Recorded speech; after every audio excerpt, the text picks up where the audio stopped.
Jadi memang hipertensi itu untuk gejala awalnya, gejala awal hipertensi itu memang biasanya kita tidak ada keluhan sama sekali. Dari 33% ini yang banyak menderita hipertensi, biasanya kita dapatkan itu di usia.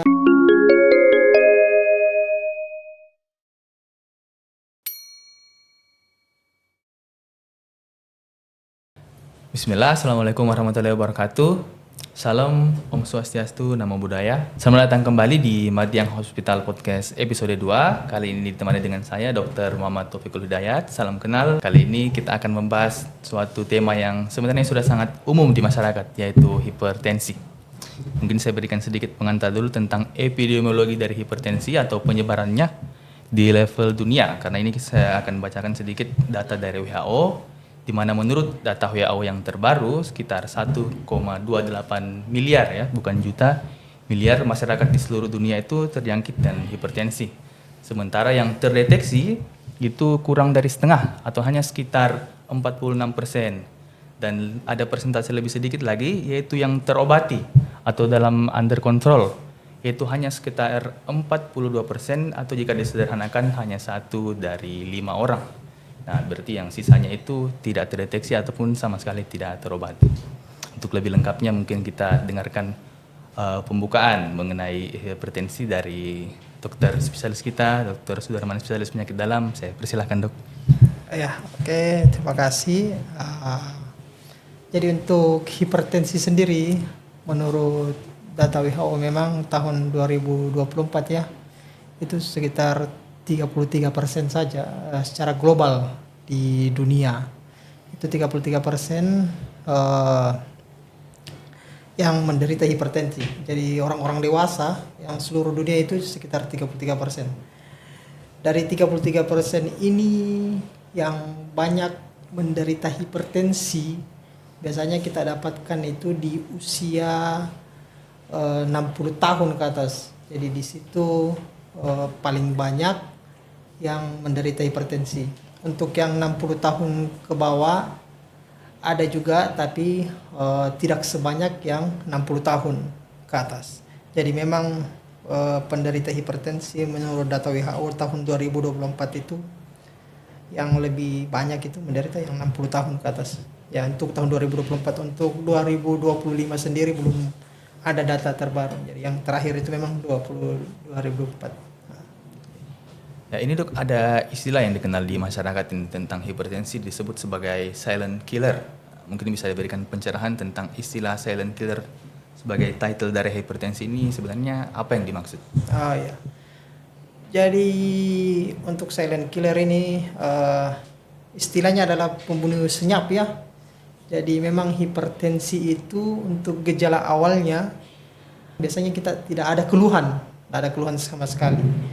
Jadi nanti pada saat ada komplikasi seperti ada serangan jantung, ada stroke, atau ada komplikasi yang penyakit gagal ginjal, baru ternyata orang itu menderita hipertensi.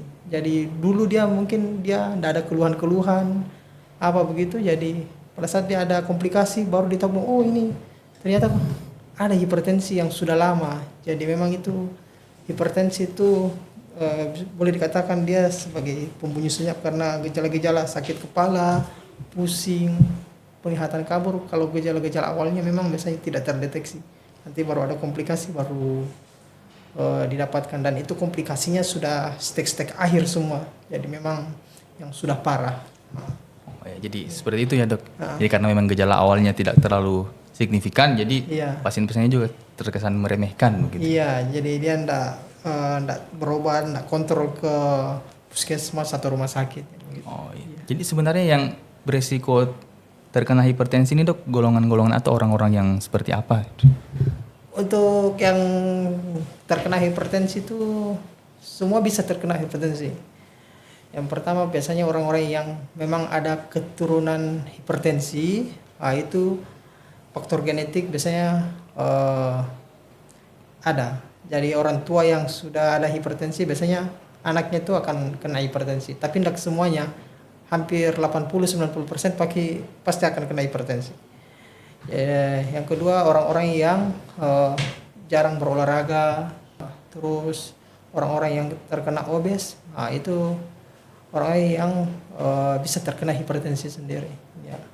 Pola makan yang tidak sehat, ya itu paling sering yang begituan.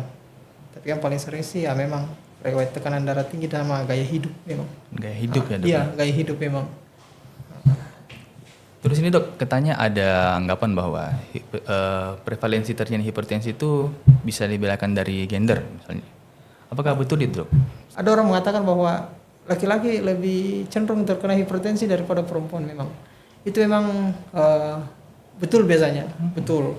Karena laki-laki itu dengan gaya hidup yang lebih ekstrim daripada perempuan. Seperti misalnya laki-laki itu merokok, terus penggunaan kafein yang terlalu berlebihan. Kopi ya dok? Nah, kopi yang terlalu berlebihan. Terus konsumsi alkohol. Nah, itu semua yang bisa menyebabkan hipertensi. Makanya laki-laki itu biasanya lebih banyak yang terkena hipertensi daripada perempuan. Makanya memang perbedaan gender itu memang bisa dilihat dari laki-laki sama perempuan. Oh iya, seperti itu ya dok ya. Terus ini dok, ada juga kabar tentang hipertensi dengan kehamilan. Ya, itu kira-kira gambarannya seperti apa ya dok ya? Untuk hipertensi kehamilan itu kita bagi dua. Yang pertama adalah orang-orang yang sudah terkena hipertensi terus hamil. Yang pertama, yang kedua adalah orang-orang yang hamil dulu baru pada saat hamil dia terkena hipertensi. Jadi kita harus dibedakan. Jadi memang perlu anamnesis yang mendalam pada saat kita melakukan pemeriksaan kepada pasiennya itu sendiri ya. Jadi untuk orang-orang yang sudah hipertensi baru hamil, itu harus menggunakan konsumsi obat yang harus memang rutin.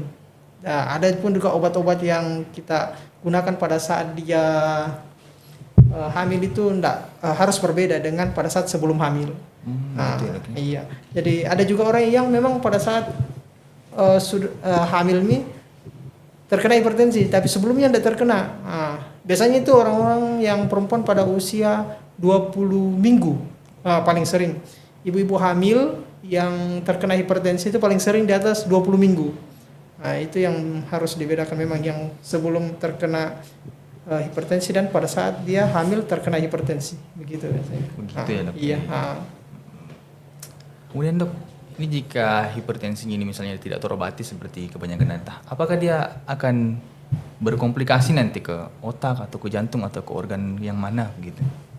Jadi untuk hipertensi ini komplikasinya itu kalau dia tidak diobati secara cepat dan tepat, maka dia itu akan berkomplikasi ke pembuluh darah. Memang terutama pada pembuluh darah di otak dan jantung. Efeknya adalah stroke paling sering. Ya, otak ini paling sering kita kenal stroke. Stroke itu biasanya ada dua. Ada yang pendarahan dan ada yang tidak pendarahan. Ya, kalau komplikasi yang paling parah itu kalau dia pendarahan pada otak, itu terkena stroke, hemorrhagic stroke namanya biasanya kita istilahkan di bagian neurologi. Kalau untuk di jantung ya orang-orang yang tidak konsumsi obat-obat hipertensi secara rutin, itu pembuluh darahnya itu pasti akan kaku. Makanya itu pembuluh darah akan kaku, maka akan terjadi peningkatan hipertensi. Itu biasanya mengakibatkan komplikasi pada jantungnya sendiri. Biasanya paling sering STEMI atau STEMI paling sering. Unstable angina pectoris itu yang paling sering kita khawatirkan. Iya. Kita lanjut dok. Tadi di prevalensi ada disebut obes atau orang-orang dengan berat badan berlebih. Nah, ini hubungannya dengan hipertensi ada tidak dok? Ya, untuk kita yang obes itu sangat berhubungan dengan hipertensi ya. Sangat berhubungan dengan hipertensi. Karena orang-orang yang obes itu akan mengakibatkan dia kaku pada pembuluh darah. Itu yang pertama. Yang kedua, ada sumbatan lemak dalam pembuluh darah sehingga dia bisa meningkatkan resiko terjadinya hipertensi. Ya, itu paling sering penumpukan lemak pada orang-orang obes. Jadi orang-orang obes itu harus diedukasi untuk melakukan aktivitas fisik, diet makanan atau bagaimana ya, supaya IMT-nya nanti ada indeks massa tubuhnya itu bisa lebih turun lagi. Nah, iya. Oh iya dok, ini kita kalau ke obatnya misalnya.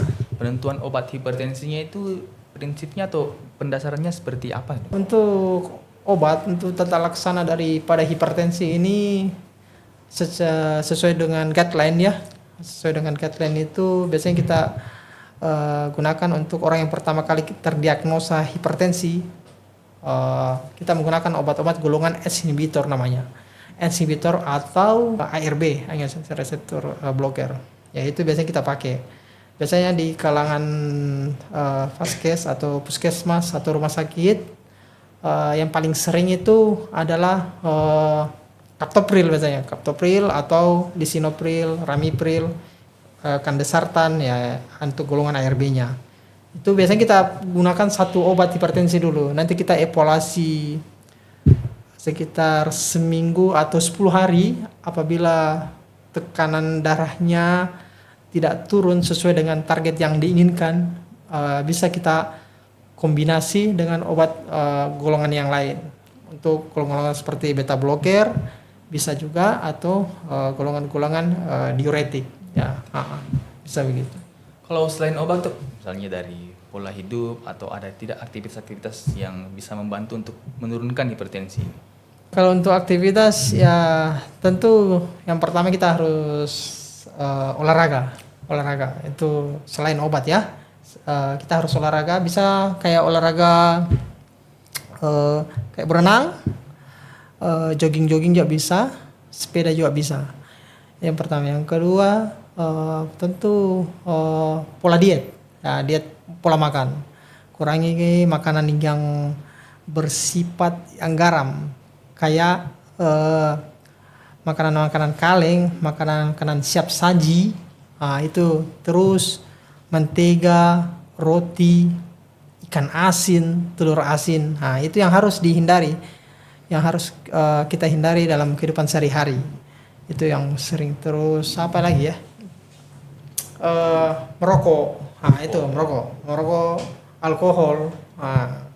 Itu semua harus kita hindari, karena itu dapat menyebabkan terjadinya peningkatan tekanan darah tinggi pada manusia. Iya. Terima kasih banyak dok penjelasannya. Kita mau bahas dulu kabar-kabar di masyarakat seperti mitos fakta tentang hipertensi. Itu ada mitos atau fakta ya? Ada nggak bedanya garam laut dan garam yang lain dalam menyebabkan hipertensi, atau ada yang lebih berbahaya atau sama saja semua? Garam itu semua sama, dapat menyebabkan hipertensi. Tidak ada yang bilang garam ini semua. Jadi konsumsi garam dalam sehari-hari itu harus disesuaikan pada orang-orang yang hipertensi. Tidak boleh dihantam terlalu berlebihan, terlalu banyak garam. Ya, konsumsi garam berlebihan tidak boleh. Ya. Ini dok, kan sudah mau Idul Kurban nih. Nanti banyak potong sapi atau kambing. Misalnya dari konsumsi daging-dagingan yang berlebihan itu dapat meningkatkan resiko hipertensi juga nggak dok? Tentu, daging salah satu penyebab resikonya terjadi hipertensi. Cara pengolahannya harus kita olah bagus-bagus. Kemudian penggunaan garam di daging juga itu yang harus kita batasi. Jadi semua daging kambing itu bisa menyebabkan terjadinya peningkatan tekanan darah tinggi. Jadi konsumsi yang berlebihan itu bisa mengakibatkan tekanan darah tinggi akan meningkat. Jadi konsumsi yang secukupnya saja. Secukupnya. Iya, secukupnya saja, jangan berlebihan. Jadi boleh tapi dibatasi. Dibatasi, boleh tapi dibatasi. Kalau dari kayak makanan-makanan gitu seperti ada saya dengar timun, seledri atau herbal itu sebenarnya ada efeknya tidak dok dalam mengatasi hipertensi itu? Kalau timun sama seledri memang ada. Dia itu timun itu mengandung kalium. Jadi kalium ini dapat menetralisir kadar natrium di dalam tubuh kita. Jadi dia bisa menetralisir. Kalau dia menetralisir natrium berarti dia kan natrium itu garam ya. Hipertensi itu disebabkan karena peningkatan konsumsi garam yang berlebihan natrium. Jadi dia eh, timun itu bisa. Kemudian untuk seledri juga bisa, karena seledri itu gunanya itu dia untuk melebarkan pembuluh darah. Hipertensi itu bisa diturunkan dengan pelebaran pembuluh darah itu. Nah, Ini dok, ada satu yang sebenarnya paling sering ditanyakan sama masyarakat dan ditakutkan juga. Iya. Kalau misalnya kita sudah minum obat anti hipertensi, itu apakah boleh berhenti tiba-tiba atau kita harus minum terus-terusan seumur hidup? ya banyak masyarakat yang di poli juga begitu. Bilang bagaimana kalau kita minum obat hipertensi ini, waduh nanti takutnya dia seumur hidup. Jadi untuk obat-obat yang hipertensi itu jangan takut, harus tetap dikonsumsi tapi sesuai dengan dosis dan anjuran yang telah diberikan oleh dokter. Ya, jadi selama dia mengikuti anjuran sama dosis yang diberikan oleh dokter, insya Allah dia aman. Nanti kalau memang tensinya sudah terkontrol, nanti biasanya dokter akan turun dosis nanti. Dari biasanya tidak boleh langsung di stop juga. Biasanya kita turunkan dosis nanti. Kita lihat perkembangannya saat dia kontrol di poli nanti. Jadi para pasien yang telah mengonsumsi itu intinya harus rutin kontrol dok ya? Ya, harus rutin kontrol. Mata kanan juga harus dikontrol juga. Makanan harus iya. dikontrol juga. Gitu, sudah lumayan panjang lebar ini Ah. pembahasan. Mungkin sebelum kita tutup dok, dokter mau ada closing atau kesimpulan mungkin tentang hipertensi ini atau yang perlu disampaikan ke masyarakat? Jadi untuk hipertensi itu banyak orang yang takut ya dengan hipertensi. Jadi kalau orang yang sudah terdiagnosa hipertensi, jangan pernah takut minum obat. Pertama harus minum obat secara teratur. Untuk selain obat, makanan juga harus diatur. Makanan berlemak, yang mempunyai kadar garam yang tinggi, ikan asin, telur asin itu harus dibatasi. Mentega, roti itu harus dibatasi semua. Yang makanan-makanan siap saji juga harus kita batasi. Kemudian kita melakukan olahraga. Olahraga itu harus pada penderita hipertensi bagus. Untuk olahraga kayak berenang, jogging, naik sepeda, itu bagus ya. Itu saja. Terima kasih banyak dok atas pencerahannya malam ini. Iya. Semoga ilmunya ini bermanfaat, dan kepada sobat Madeng yang mendengarkan, tidak usah takut jika mengalami hipertensi, bisa langsung kontrol dengan Dr. Sudarman di Poli Penyakit Dalam Rumah Sakit Siti Madiang. Hari ya kontrolnya jadi hari apa dok? Sebenarnya tiap hari, Senin sampai Senin, Selasa, Rabu, Kamis, Jumat, Sabtu. Tapi ada jam-jamnya. Untuk Senin, Rabu, Jumat, dan Sabtu itu start jam 8 pagi sampai jam 10. Senin, Rabu, Jumat, Sabtu itu jam 8 sampai jam 10 pagi. Untuk Selasa dan Kamis kita jam 2 mulai sampai jam 4 sore. Iya. Jika memang agak bingung nanti kalau misalnya mengambil rujukan di fasilitas kesehatannya, nanti di aplikasinya ada keterangannya, jam-jamnya masing-masing tiap rumah sakit ya. Jadi bisa dicek langsung pada saat pengambilan rujukan, biar jadwalnya ketemu dari jadwal pasien dan jadwal dari dokter. Saya kira sudah cukup, sudah sangat cerah dari pencerahan dari dokter kita. Terima kasih banyak dok atas waktunya malam Terima ini. kasih.